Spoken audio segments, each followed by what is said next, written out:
जय शनिदेव, जय हिंद, जय भारत। नमस्कार दोस्तों, आपका श्री हरि कृपा चैनल में स्वागत है। आज का हमारा विषय है हाथों पे एक्स का निशान और तिल, गुप्त धन योग। इसके बारे में आज हम चर्चा करने वाले, विश्लेषण करने वाले। अगर आपने चैनल को सब्सक्राइब नहीं किया तो पहले चैनल को सब्सक्राइब जरूर करिए, बेल आइकन को दबाइए, लाइक करिए, शेयर करिए।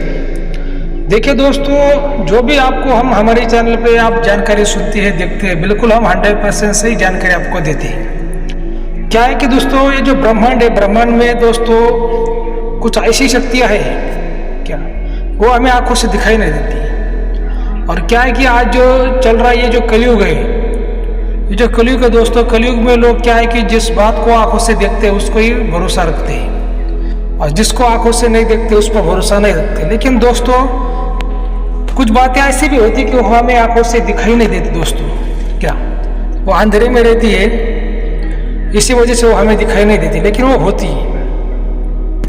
क्या है दोस्तों, देखिए, गुप्त धन योग। गुप्त धन ये क्या है कि गुप्त धन यानी आपको फ्री में मिलने वाला धन, आपको अचानक से मिलने वाला धन और बड़ी मात्रा में मिलने वाला धन। कि वो धन मिलने के बाद आप एक बहुत बड़े अमीर व्यक्ति आप बन जाते हो। आपको कड़ी मेहनत या काम करने की आपको जरूरत नहीं पड़ती। वो धन होता है, वो बहुत बड़ी मात्रा में धन होता है। अभी देखिए, अगर फ्री में आपको धन मिलता है दोस्तों, तो बिना काम के जो मिलने वाला धन है दोस्तों, भाग्य से मिलता है, कर्म से तो नहीं मिलता, वो भाग्य से मिलता है। और भाग्य कैसे बनता है कि जो हमारा जो पिछला जन्म है उसमें जो हमने कुछ अच्छे कर्म किए थे उसका भाग्य बनता है, और वो भाग्य का फल आपको इस जन्म में मिलता है। तो देखिए, आपके हाथों पर अगर एक्स का निशाना और तिल है दोस्तों, तो आपके जीवन में गुप्त धन का योग है। ठीक है, गुप्त धन का योग है, लेकिन योग है मतलब आपको गुप्त धन मिलेगा ही मिलेगा, ऐसी बात नहीं है दोस्तों। योग अगर है तो 100% सही होना चाहिए। 100% अगर सही है दोस्तों, तो आपको धन वो मिल सकता है। क्या वो धन आपको मिल सकता है। और दोस्तों, आज हम वीडियो में आपको बताएंगे कि गुप्त धन के फायदे और गुप्त धन के नुकसान भी आपको हम बताएंगे। योग तो कोई से बनता है, मैं तो आपको आज ये बता ही रहा हूँ, लेकिन उसके साथ साथ उसका फायदा क्या हो सकता है और नुकसान क्या हो सकता है, वो भी बात आपको मैं बताने वाला हूँ। तो थोड़ा हमारा वीडियो लंबा हो जाएगा, लेकिन थोड़ा ध्यान से सुनिए। क्या है दोस्तों कि मान लीजिए आपके हाथों पर एक्स का निशान है और तिल है, ऐसा योग आपके हाथों पर है। और मेरा मानना ये दोस्तों कि मैंने जिंदगी में जो देखा है, जितने भी लोगों के मैंने हाथ देखे, तो मैं कहता हूँ कि कम से कम 10,000 में से एक ही व्यक्ति का साथ हो सकता है कि उसके हाथों पर एक्स का निशान और तिल हो सकता है। ठीक है, अगर आप महिला हैं तो आपका बायां हाथ देखिए, अगर आप पुरुष है तो आपका दाहिना हाथ देखिए। ठीक है, 10,000 में से एक ही व्यक्ति आपको ऐसा मिलेगा कि उसके हाथों पर एक्स का निशान क्लियर बिना काट छाट के होगा, और उसके पास में उसका वो एक्स के निशान पर हो या उसके आसपास हो तिल होगा, काला तिल होगा। ठीक है, अभी क्या है दोस्तों कि देखिए, ये तो होगा ये योग की बात। ठीक है, अब इसके जो फायदे होते हैं दोस्तों, अगर ऐसा योग आपकी जिंदगी में 100% योग है, तो आपको धन दिख भी सकता है, मिल भी सकता है, या किसी की आपको विरासत में प्रॉपर्टी, जायदाद, शेयर सट्टा, लॉटरी, शेयर मार्केट से भी आपको धन प्राप्ति हो सकती है। ठीक है, 2 नंबर से भी कामों से आपको धन प्राप्ति हो सकती है। और क्या है दोस्तों कि अगर है 50% योग है, सिर्फ आपको दिख जाएगा, कुछ झगड़ा हुआ धन संकेत देगा, उस पर जो शक्ति है वो भी आपको संकेत देगी।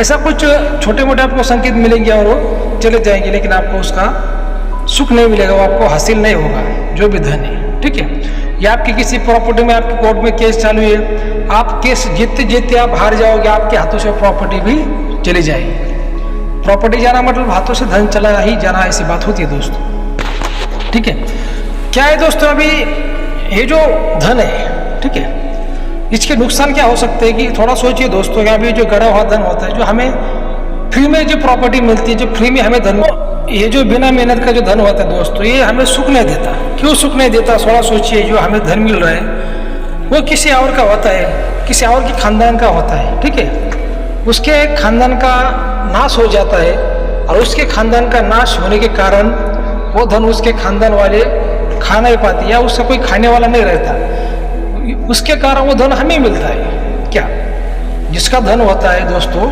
वो उसका पूरा वंशज खत्म हो जाता है, उसकी पूरी खानदान खत्म हो जाती है, इसलिए उसका धन हमें मिलता है। क्या ठीक है, अभी थोड़ा सोचिए दोस्तों, तो बिना काम का धन है, फोकट का धन है, फ्री का धन है। ठीक है, लेकिन उसकी खानदान पूरी खत्म हो चुकी है, ठीक है। उस धन को दोस्तों कुछ ना कुछ शराब भी होता है, क्या उस धन को कुछ ना कुछ शराब भी होता है। और वो धन अगर हम ऐसा खाते हैं दोस्तों, तो हमारी भी जो खानदान है, हमारे जो वंशज है दोस्तों, उनको भी नुकसान होता है, उनको भी परेशानी होती है, उनकी सुख शांति में कमी आ जाती है। इसी वजह से कैसा दोस्तों कि अगर ऐसे धन किसी को मिल भी जाते, चाहे गड़ा हुआ खजाना हो, गड़ा हुआ कोई धन हो या कोई प्रॉपर्टी हो, संपत्ति हो, शेयर मार्केट से आपको अगर पैसा आ रहा है वो हो। अभी मान लीजिए आपको किसी शेयर मार्केट से पैसा आया, आपको लॉटरी से पैसा आया, आपको जुए से पैसा आया दोस्तों, तो क्या होता है कि लाखों लोगों का पैसा एक आदमी को जाता है। और जो लाखों लोग जो पैसा लगाते हैं, उनकी एक आस होती है, उनकी एक चाहत होती है कि मुझे भी कुछ मिले, लेकिन उनको लॉटरी नहीं लगती। उनको कोई कमाई करके पैसा लगाता है, कोई चोरी करके पैसा लगाता है, कोई मतलब किसी बात से लाकर पैसा लगाता है, ठीक है।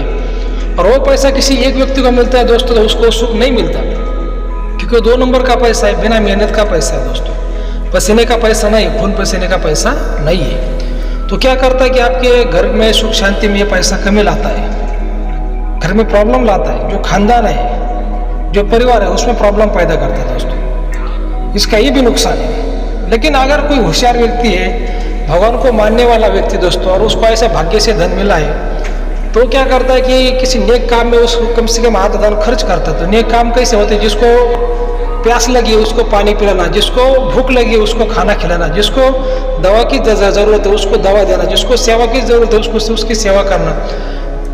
मतलब जिसको जो व्यक्ति को जरूरत होती है उसको जरूरत हम दे सकते हैं। उस धन से कुछ खरीद के उसको वो सामने वाले व्यक्ति को हम दे सकते हैं, तो उसमें पुण्य बढ़ता है। कुछ कोई मंदिर बनाता है, कोई भगवान के मंदिर बनाता है, ठीक है, तो उसमें भी मतलब वो पुण्य बढ़ता है। फिर बाद में आप वो आधा धन घर पर खा सकते हैं। लेकिन कोई लोग क्या करते हैं कि पूरा ही धन घर पर आकर खा जाते दोस्तों, तो उनके परिवार को सुख शांति नहीं मिलती। दोस्तों ये ऐसी बातें होती है। आजकल के युग में कैसा है दोस्तों, कुछ लोगों का भरोसा है, कुछ लोगों का भरोसा नहीं दोस्तों। ये जो भगवान ने जो कोरोना लाया, इतना बड़ा कोरोना लाया, इतने बड़े लोगों की हानि हो गई, उसमें लोगों की मृत्यु हो गई। कौन अपना है कौन पराया भगवान ने सिखा दिया, और पूरी दुनिया को भगवान ने हिला डाला दोस्तों। देश को ही नहीं, पूरी दुनिया को भगवान ने हिला डाला कि सबसे बड़ी, इंसान से बड़ी कोई ना कोई शक्ति है, ये भगवान ने दिखा दिया। फिर भी लोग क्या है दोस्तों कि भूल जाते हैं। सुबह का जो खाया वो शाम को भूल जाते हैं, और शाम का जो खाया वो सुबह भूल जाते हैं। ऐसी दुनिया है। लेकिन दोस्तों भगवान है, और ये ब्रह्मांड है, जो शक्ति है इंसान से भी बड़ी इस ब्रह्मांड में शक्ति है। मैं धर्म की बात नहीं करता दोस्तों, क्या मैं धर्म की बात नहीं करता कि हिंदू धर्म का ही सच है या कोई मुस्लिम धर्म का ही सच है या क्रिश्चियन धर्म का ही सच है। मैं धर्म की बात नहीं करता। देखिए, सबको बनाने वाला एक ही भगवान है, सबका मालिक एक ही, ठीक है। सिर्फ अपने अपने धर्म के रास्ते अलग है, उसको पुकारने के हमारे नाम अलग है, रास्ते अलग है, ठीक है, लेकिन सबका मालिक एक है। तो आपको अगर ये वीडियो अच्छा लगा है, हमारे चैनल को सब्सक्राइब करिए, लाइक करिए दोस्तों, शेयर करिए। धन्यवाद।